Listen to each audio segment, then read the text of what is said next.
Jadi Abu Talib ni masa dekat dengan kematian, Nabi SAW datang ziarah dia. Dan di situlah kita boleh ambil pengajaran bahawasanya semasa orang bukan Islam dekat dengan saat kematian, sunat juga kita orang Islam pergi ziarah. Bukan sekadar ziarah, bahkan Nabi SAW ajar syahadah. Nabi SAW ajar juga syahadah kepada orang bukan Islam hampir dengan kematian.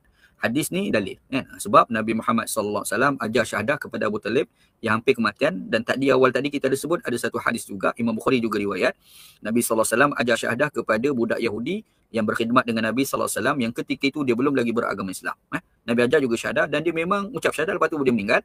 Dan Nabi SAW pun mengatakan Allah Ta'ala selamatkan dia daripada azab neraka. Okey, jadi bila Abu Talib dia tidak mengucap syahadah dan dia mati sebagai tidak beragama Islam, Nabi SAW ni ada sebut satu perkataan lah. Nabi kata, ama wallahi la astaghfiranna laka ma lam unha anka. Dan demi Allah, aku akan istighfarkan kepada engkau wahai Abu Talib selama mana aku tidak dihalang daripada itu. Maksudnya Nabi ni memang berhasrat sangat-sangat supaya Allah Ta'ala selamatkan Abu Talib daripada azab neraka. Maka disebabkan itu, Nabi SAW ni tetap minta supaya Allah Ta'ala ampun dosa Abu Talib. Rupa-rupanya, Nabi istighfar itu dan tindakan Nabi SAW itu ditegur oleh Allah Subhanahu Wa Ta'ala. Iaitu dengan turun ayat yang ke-113 surah At-Taubah. Allah Ta'ala kata, makana lin nabi walladzina amanu an yastaghfiru lil musyrikin.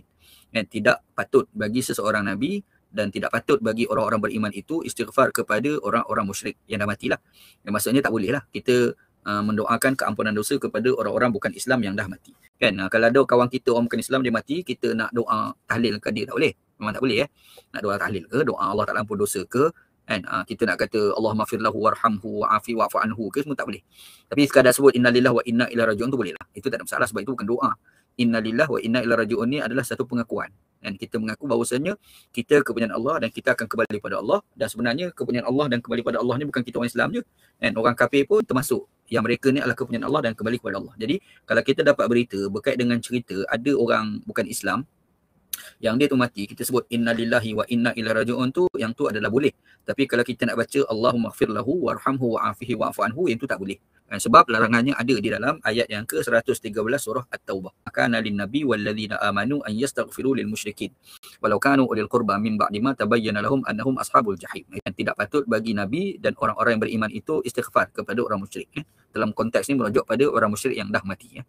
Cuma ada di sana perbahasan dalam kalangan ulama, kalau kita doakan keampunan dosa kepada orang kafir yang masih hidup.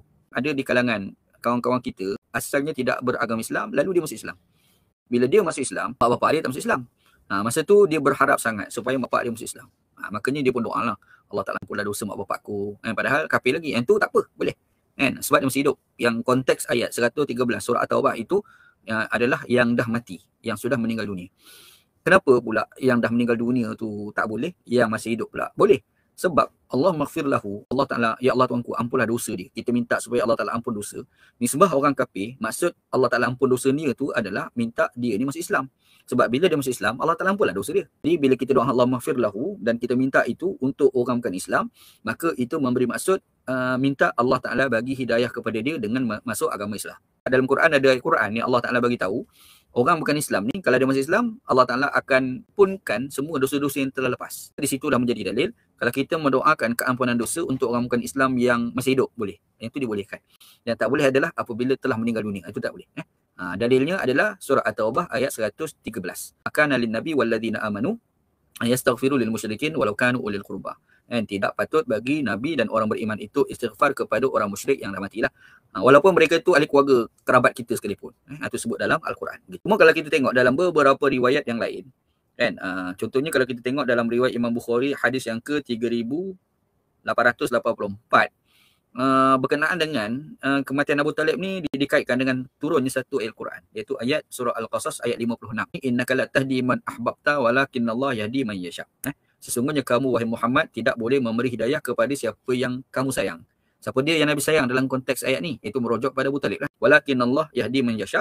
Tetapi Allah Ta'ala akan memberi hidayah kepada siapa yang dia mahu. Yang tu ada disebut dalam Sahih Bukhari, hadis yang ke-3884, 4772, dalam riwayat Imam Muslim, hadis yang ke-24, dalam riwayat Imam Nasa'i, 2035, dan juga dalam riwayat Imam Ahmad, hadis yang ke-23674. Kalau kita nak ajar syahadah kepada orang bukan Islam yang hampir dengan kematian, itu adalah benda yang digalakkan dalam agama. Jadi kadang-kadang kita naik motor ataupun kita naik kereta pergi mana-mana, tiba-tiba accident sebagai contoh. Kalau ada accident tu kita nampak kan lah, tinggal kan. Kadang-kadang kita nak tanya, siapa tu? Dia kata Hindu, kita pun terus pergi. Siapa tu? Buddha, kita pun terus pergi. Siapa tu? Kristian, kita terus pergi. Sebenarnya berhenti, pergi tolong dia.